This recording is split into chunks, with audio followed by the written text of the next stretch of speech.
হরে কৃষ্ণ। শ্রীমদ্ ভগবদ গীতা যথাযথ এর দ্বিতীয় অধ্যায় অর্থাৎ সাংখ্যযোগের শ্লোক 10 নিয়ে আজ আমরা আলোচনা করব। তো চলুন শ্লোকটি প্রথমে শুনে নিই। তম উবাচ ঋষিকেশঃ প্রহসন্নিব ভারত সেনয়োরুভয়োর্মধ্যে বিষীদন্তম ইদং বচঃ। অনুবাদ। সঞ্জয় বললেন, হে ভরত বংশীয় ধৃতরাষ্ট্র, সেই সময় শ্রীকৃষ্ণ উভয় সৈন্যদলের মাঝখানে দাঁড়িয়ে বিষাদগ্রস্ত অর্জুনকে এই কথাগুলো বললেন। দেখুন, আমরা কিন্তু শুরু করেছিলাম অর্জুন এবং ভগবান শ্রীকৃষ্ণের বন্ধুত্ব নিয়ে। দুই অন্তরঙ্গ বন্ধু যুদ্ধক্ষেত্রে একত্রে এসেছে, কিন্তু হঠাৎ করে এক বন্ধু ইচ্ছাকৃতভাবে আর এক বন্ধুকে গুরুরূপে বরণ করলো, আর এক বন্ধুর শিষ্যত্ব বরণ করলো। ভগবান শ্রীকৃষ্ণ মৃদু হাসছিলেন। কেন? কারণ তার বন্ধু তার শিষ্যত্ব বরণ করেছিলেন। আমরা জানি ভগবান কিন্তু সব কিছুর নিয়ন্তা, তিনি তার নির্দেশে সবকিছু নিয়ন্ত্রিত হয়, এমনকি বাতাস, অগ্নি, জল সবাই তার নির্দেশে ভয়ে তার নির্দেশ অনুযায়ী চলে।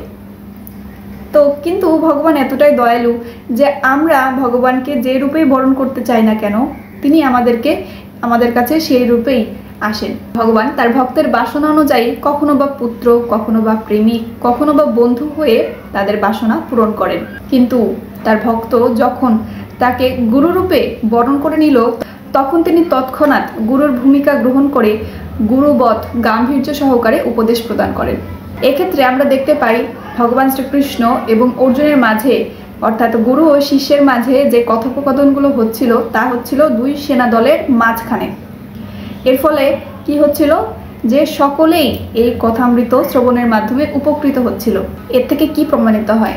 এর থেকে এটাই প্রমাণিত হয় যে ভগবদ গীতার এই অমৃত বাণী শুধুমাত্র ব্যক্তিগত বা সাম্প্রদায়িকভাবে কোনো বিশেষ ব্যক্তি বা গোষ্ঠীর জন্য নয়, বরং এটি জাতি, ধর্ম, বর্ণ নির্বিশেষে সবার জন্য। সবাই ভগবান শ্রীকৃষ্ণের এই অমৃত বাণী শ্রবণ করতে পারে এবং ভগবান শ্রীকৃষ্ণের শরণাগতি লাভ করতে পারে।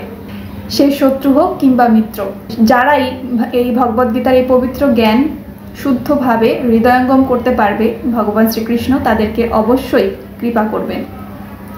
তো এই ছিল আজকের শ্লোকটি। কেমন লাগলো জানাবেন, ভালো লাগলে লাইক এবং শেয়ার করবেন। তাহলে আজ বিদায় নিচ্ছি। সকলে ভালো থাকবেন, সুস্থ থাকবেন। হরে কৃষ্ণ, রাধে রাধে।